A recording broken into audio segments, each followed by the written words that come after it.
Hi everybody, this is by Riza Law, and I'm going to show you how to properly use the Big Whiteout Mini Twist.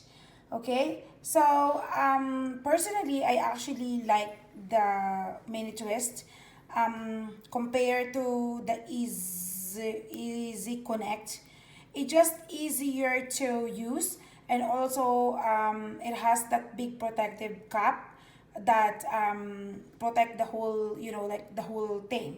Okay, so let's start. Okay, so when you buy this mini twist from the store, it should be like this. The cup is protecting the tip. So to use it, you just twist it down. Yeah. And then when you are ready to use it, then there is two sides. One is the one with the white, as you can see, and the other side is clear.